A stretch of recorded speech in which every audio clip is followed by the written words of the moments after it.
The Padres, they have just made a signing, Brad Miller, on a minor league deal. This is going to be a first base bench depth option invite to Major League Spring Training, but he's going to be getting there when we know that the competition is already heated up and they're about to leave for South Korea. So, I mean, okay, I don't think that you can hate this move, but at the same time, you're probably a frustrated Padre fan because you're like, man, there's probably money to spend still.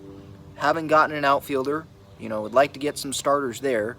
And Brad Miller's coming off of a couple bad years, a couple years where he's had to deal with injuries, hamstring, oblique.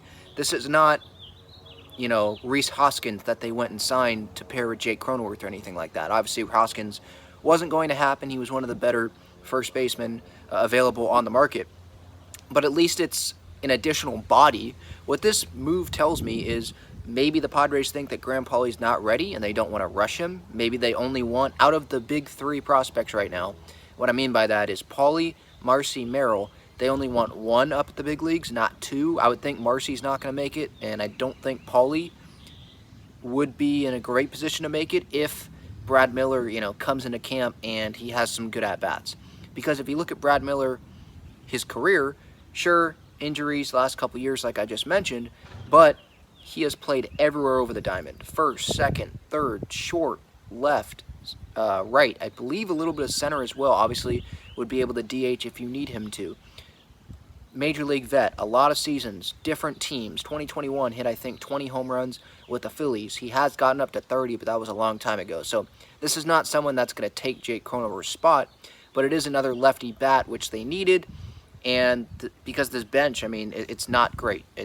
There's like really no depth, and the depth on the bench, not by depth, I mean the guys on the bench, it's really AAA guys. It's Batten, it's Rosario, and that's really what it is. LaCastro or Mercado, whoever ends up making it, Azokar, the best rosters in baseball. Azokar might be your fifth outfielder, but he may be the fourth outfielder on this roster, or Profar would be four.